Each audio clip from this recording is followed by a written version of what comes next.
অজু করে সিজদায় লুটিয়ে পড়ে চোখের পানি ছেড়ে আল্লাহরে পাপের স্বীকৃতি দেন। আল্লাহ, এমন কোন জুলুম নাই, গুনাহ নাই আমি করি নাই, সগীরা কবিরা, জেনে না জেনে, ইচ্ছায় অনিচ্ছায়, শিরকি বেদাতি সব গুনাহ করেছি।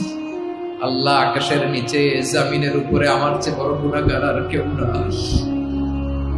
চোখের পানি ছেড়ে আল্লাহরে বলেন, আল্লাহ, আমি ছাড়া তোমার গোলামের অভাব নাই, তুমি ছাড়া আমার দ্বিতীয় কোনো রব নাই, তুমি ছাড়া তো কেউ আমার গুনাহ ক্ষমা করার নাই, তুমি আমার রব, তুমি আমার রব। বলতে পারবেন?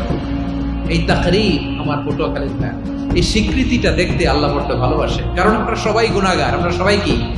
বিশ্বনবী বলেন, কুল্লুকুম খাত্তাউন, আ বানি আদম, তোমরা সবাই পাপী। সবাই কি? সবাই পাপী। আমরা সবাই পাপী, আপন পাপের বাটখারা দিয়ে অন্যের পাপ মাপি। আমরা যে পাপী এটা ভাবতে মনে চায় না কারো, খালি অন্যের পাপ দেখি আমরা, এটা ভুল। ওর এই পাপ, ও পাপী, ও জালেম, ও জাহান্নামী, এরকম একটা টেন্ডেন্সি।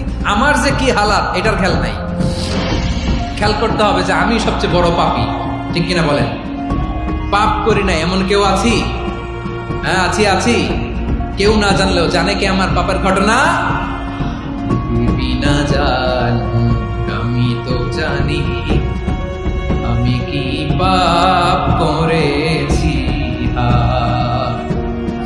ও আমার কলিজার টুকরা ভাইয়েরা, মাথাটাকে নিচু করে জীবনের সব গুনার ফিরিস্তিগুলো একটা একটা করে স্বীকার করে আল্লাহরে বলেন, আল্লাহ আমি পাপী।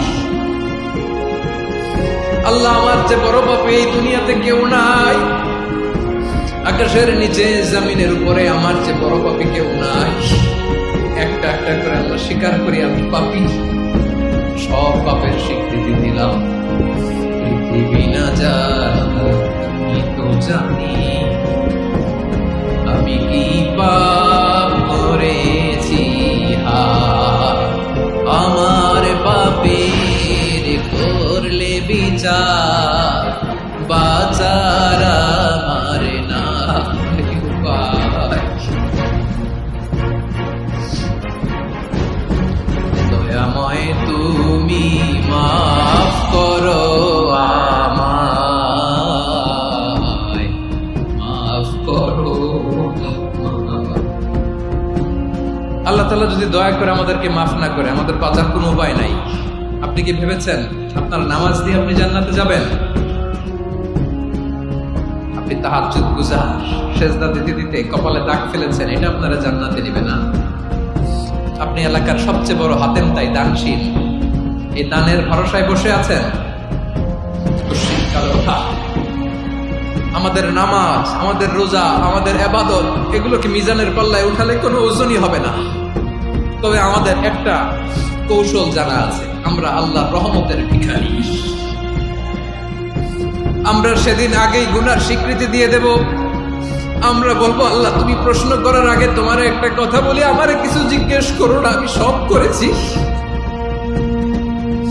এমন কোন পাপ নাই যে পাপ আমারে দিয়ে হয় নাই। তোমার রহমত দিয়ে তুমি জান্নাতে পাঠাবা, তোমার দয়ায় জান্নাতে যেতে চাই, আমল দিয়ে না। পারবেন বলতে? কিয়ামতের দিন আমরা বলবো, আল্লাহ আমার আমল দিয়ে জান্নাত চাই না, আমি তোমার দয়া দিয়ে জান্নাত চাই। তোমার দয়া ছাড়া আমার কোনো উপায় নাই। কারণ আল্লাহ যদি বিচার করে, বাঁচার কারো উপায় নাই। আল্লাহ যদি বলে ফেলেন তুই এটা করলি কেন, ওখানে গেলি কেন, কোরআনে 1000 বার নিষেধ করলাম তারপরেও এই পাপে জড়ালি কেন, এরকম প্রশ্ন ছুড়ে দিলে আমার উত্তর আছে? বাঁচার কোনো উপায় আছে? রোজ হাসরে হে আল্লাহ আমার করুণা বিচার, করুণা বিচার, বিচার চাই না তব দয়া চাই, হে গুনাহগার করুণা বিচার। আপনার আমল দিয়ে জান্নাতে যাবেন? কি দিয়ে যাবেন? আল্লাহর দয়া দিয়ে। আল্লাহর রহম আর দয়া ছাড়া কেউ জান্নাতের চেহারাও দেখতে পাবে না। চাইবো একজন সত্তার কাছে, আওয়াজ করে বলুন তিনি কে?